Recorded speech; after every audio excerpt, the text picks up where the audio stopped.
Λοιπόν, τι θα θέλατε να μας πείτε ή να ευχηθείτε για αυτή τη γιορτή σήμερα και τις φετινές γιορτές? Όπως είπατε και εσείς, στολίζουμε όλα τα διαμερίσματα, τις κοινότητες του Δήμου μας, παίρνουμε άρωμα Χριστουγέννου στο Δήμο μας.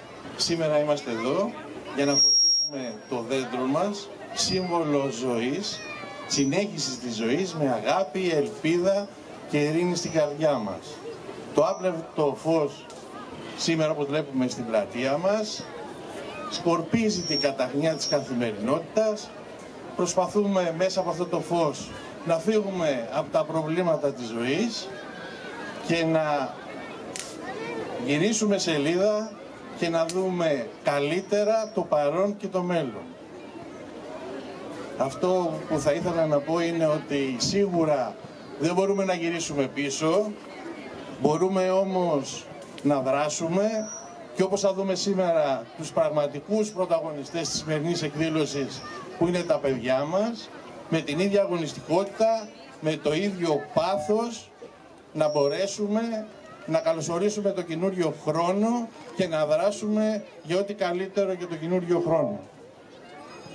Σε αυτό το σημείο θα ήθελα να ευχαριστήσω τους πραγματικούς πρωταγωνιστές, όλα εσάς τα παιδιά. Σας ευχαριστώ πολύ, τους συλλόγους και βέβαια τους συνεργάτες μου, τους αντιδημάρχους που σήμερα κάναν ό,τι καλύτερο που μπορούσανε. Μιλάμε για τους αντιδημάρχους, τον κύριο Κατέβα, τον κύριο Τσίκα, την κυρία Αμερικάνου, τον κύριο Διονυσόπουλο. Βέβαια δεν ξεχνάμε και την τοπική κοινότητα που έδωσε ό,τι καλύτερο, τον κύριο Νερούτσο, την Πασχαλίδου, τον κύριο Αβδούλα, όλα τα παιδιά. Σας ευχαριστούμε πολύ. Να ευχηθούμε βέβαια, καλές γιορτές να έχουμε, υγεία και ευτυχία σε όλους και να έρθει ο καινούριος χρόνος που ό,τι καλύτερο θα μπορούσαμε να έχουμε φανταστεί. Ο λόγος σε εσάς, παιδιά. Ευχαριστούμε. Θα ήθελα να ευχηθώ σε όλο τον κόσμο καλές γιορτές, με υγεία, ευτυχία. Μακάρι να μπορούσαμε να κάνουμε πιο συχνά τέτοιες γιορτές για να βλέπουμε αυτά τα χαρούμενα πρόσωπα από τα πιο μικρά παιδιά μέχρι τους πιο μεγάλους. Να είναι ευτυχισμένος ο καινούριος χρόνος και ό,τι υποθείτε να το αποκτήσετε. Με υγεία πάνω απ' όλα. Να είστε καλά, ευχαριστώ πολύ. Ευχαριστούμε πολύ. Ευχαριστούμε πάρα πολύ για την παρουσία σας εδώ. Είναι κάτι πολύ πρωτότυπο, είστε πολύ χαμογελαστά παιδιά. Θέλω να ευχαριστήσω τον δήμαρχό μας, τον Νίκο τον Γουρνή, γιατί του αξίζει ένα μεγάλο χειροκρότημα από όλους σας. Θέλω βέβαια να ευχαριστήσω όλους τους εθελοντές, όλους τους συλλόγους, τον υπέροχο τον Γιώργο τον Κατέβα, που είναι όπου μπορείτε να φανταστείτε, είναι πάντα μπροστά. Θέλω να ευχαριστήσω όμως και τους αντιδημάρχους, τον κύριο Τσίγκα, τον κύριο Διονυσόπουλο, που αυτή την ερέτρια φέτο κερδίσαμε το μεγάλο στοίχημα που ήταν η καθαριότητα. Αλλά επειδή τα μεγάλα λόγια δεν είναι καλά, είμαστε απλά στην αρχή. Θέλω να ευχαριστήσω για μια ακόμη φορά τον δήμαρχο που μας εμπιστεύτηκε και μας αφήνει ελεύθερα να κάνουμε ό,τι καλύτερο για αυτή την πόλη. Θέλω να ευχηθώ χρόνια πολλά στον καθέναν από εσάς.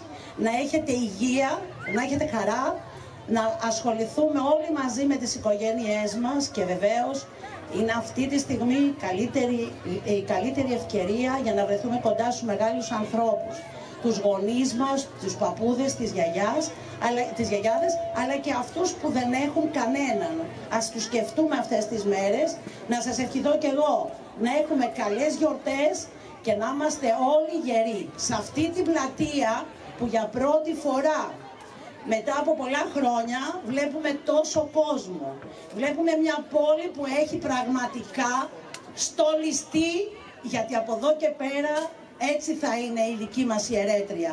Η Ερέτρια που περιλαμβάνει και όλα τα άλλα μέρη, τον Αμάριουθο, το Γυμνό, τη Σέτα, την Καλυθέα και όλα τα μέρη.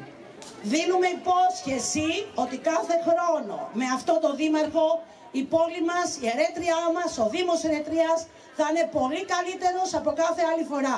Και περιμένουν αυτόν τον κόσμο πολλές εκπλήξεις, παιδιά, γιατί δουλεύουμε πολύ. Υποσχόμαστε λοιπόν ότι θα φτιάξουμε την Ερέτρια όπως σας την υποσχεθήκαμε. Σας ευχαριστούμε όλους τους εθελοντές, όλους τους συλλόγους. Ξεχάσαμε βέβαια και ένα μεγάλο ευχαριστώ στους υπαλλήλους του Δήμου που δουλέψαν για να έχουν αυτό το αποτέλεσμα. Ευχαριστώ πολύ.